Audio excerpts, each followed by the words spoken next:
ഞാൻ ഷൗക്കത്തിനെ പറ്റില്ല എന്ന് പറഞ്ഞതിന് ഒരുപാട് കാരണങ്ങളുണ്ട്. ഞാനിപ്പോൾ അത് വിസ്തരിക്കുന്നില്ല. ആരെ നിർത്തിയാലും ഷൗക്കത്ത് അടക്കമുള്ളവരെ ഞങ്ങൾ പിന്തുണക്കും. ഒരു തർക്കമോ കാര്യത്തിന് വേണ്ട. കാരണം അത് പിന്നെ UDF സ്ഥാനാർത്ഥിയാണ്. ഞാൻ UDF ഭാഗമാകുമ്പോൾ.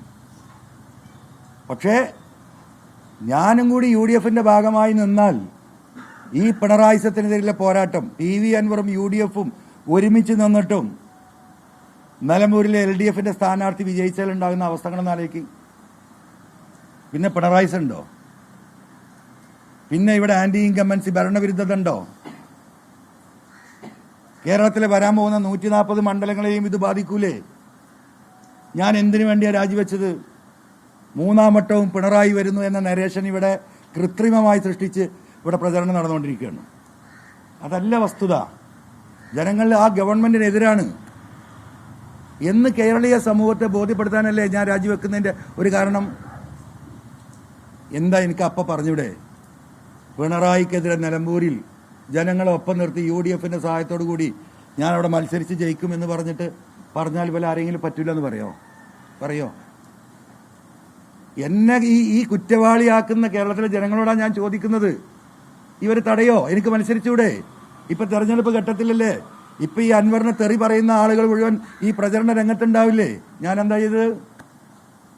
ഞാൻ പറഞ്ഞു മലയോരത്ത് പ്രശ്നമുണ്ട്, ഒരു കുടിയേറ്റ കർഷകൻ ഇവിടെ സ്ഥാനാർത്ഥിയാവണം, അത് വലിയ ഇമ്പാക്റ്റ് ഉണ്ടാക്കും. അതാണോ ഞാൻ ചെയ്ത തെറ്റ്? ഇപ്പൊ എല്ലാവരും സ്ഥാനാർത്ഥിയെ നിശ്ചയിക്കുന്നുണ്ടല്ലോ. ഒരു മലയോര കുടിയേറ്റ കർഷകനെ ആരെങ്കിലും പരിഗണിച്ചോ? ആരെങ്കിലും? ഇപ്പൊ LDF സ്ഥാനാർത്ഥി ഉണ്ടല്ലോ, സ്വരാജ്. എൻ്റെ അടുത്ത സുഹൃത്താണ്, എനിക്കിഷ്ടമാണ് വ്യക്തിപരമായിട്ട്. പക്ഷേ ഈ പിണറായിസത്തിന്റെ കേരളത്തിലെ ഏറ്റവും വലിയ വക്താവാണ് ആര്? ഈ സ്വരാജ് അല്ലേ? പിണറായിസത്തെ താലോലിക്കുന്നതിൽ മുൻപന്തിയിലല്ലേ സ്വരാജ്? ഈ വന്യമൃഗ പ്രശ്നങ്ങൾ മുഴുവൻ, ഞാൻ നിലമ്പൂർക്കാരനാന്ന് പറയുന്നുണ്ടല്ലോ, ഈ വന്യമൃഗ വിഷയങ്ങൾ മുഴുവൻ ഉണ്ടായിട്ട് നിലമ്പൂരിലേക്ക് കടന്നു വന്ന് ഈ ഗവൺമെന്റിനടുത്ത് പോരായ്മയുണ്ടെന്ന് സൂചിപ്പിക്കാനെങ്കിലും ഈ പറയുന്ന സ്വരാജ് തയ്യാറായിട്ടുണ്ടോ? നിലമ്പൂരിലെ ജനങ്ങളൊന്ന് പറയട്ടെ. ഉണ്ടായിട്ടില്ലല്ലോ. ഈ ജില്ലാ പോലീസ് സൂപ്രണ്ട് ഈ കോലത്തിൽ ഒരു ജനവിഭാഗത്തെ ഇങ്ങനെ വക്രീകരിച്ച് ക്രിമിനലുകളാക്കുമ്പോൾ ലോകത്തിലെ എല്ലാ കാര്യങ്ങളും സംസാരിക്കുന്ന സ്വരാജ് ഒരു വട്ടം ഒരു ഫേസ്ബുക്ക് പോസ്റ്റ് പോലീസിന്റെ നടപടി ശരിയല്ല എന്ന് പറഞ്ഞോ?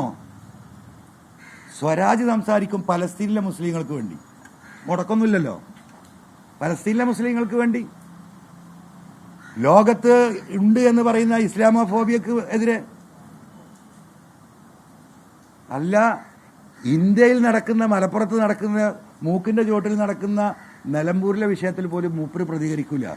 അപ്പം ഈ പറയുന്ന 921 നടന്ന കാര്യങ്ങളൊക്കെ പ്രസംഗിക്കും. അതിപ്പം CPM ചെയ്തുകൊണ്ടിരിക്കരുത്. CPM എന്താ പറയാ? EMSന്റെയും AKGയുടെയും കൃഷ്ണപിള്ളയുടെയും ഒക്കെ വലിയ സേവനങ്ങൾ, ഇവിടുത്തെ ഭൂപരിഷ്കരണ നിയമങ്ങൾ അവരൊക്കെ പറയും. മുടക്കില്ലല്ലോ. ഇപ്പൊ ഇവിടുത്തെ ആശാ തൊഴിലാളികൾക്ക് 100 രൂപ കൊടുക്കാൻ നിങ്ങൾ തയ്യാറുണ്ടോ? CPM, ഈ ഗവൺമെന്റ് തയ്യാറുണ്ടോ? അപ്പൊ പഴയത് പറയാ. ആ പാവങ്ങൾ ഇപ്പോഴും തെണ്ടുക. എവിടെ എത്തി എനിക്കറിയില്ല. ജാഥ പോയിക്കൊണ്ടിരിക്കുക, പട്ടണി ജാഥ. അതിനെക്കുറിച്ച് പറയില്ല. അപ്പോ അന്നത്തെ കാര്യം പറയും. മനസ്സിലായില്ലേ? നിലമ്പൂരിൽ നടക്കുന്ന കാര്യം പറയില്ല. ഒരു പ്രളയമുണ്ടായല്ലോ നിലമ്പൂരിലല്ലേ? തലകുത്തി മറിഞ്ഞല്ലോ. നിങ്ങൾ കണ്ടതാണല്ലോ. സ്വരാജ് നിങ്ങൾ ആരെയും കണ്ടിരുന്നോ? നിലമ്പൂർക്കാരന് പോത്തല്ലിൽ മുപ്പര പഞ്ചായത്തിലാ, അദ്ദേഹത്തിന്റെ പഞ്ചായത്തിലാ. ഒരു ഫോട്ടോയിൽ കാണിച്ചു തരാൻ പറ്റും? ഒറ്റ ഫോട്ടോയിൽ, ഒരു വീഡിയോയിൽ എങ്ങനെയാ ദുരന്തത്തെ PV അൻവറും ജനങ്ങളും കേരളത്തിലെ ജനങ്ങളും നേരിട്ടത്? ഒരാൾക്ക് പ്രശ്നമുണ്ടോ? ഒരാൾക്ക്?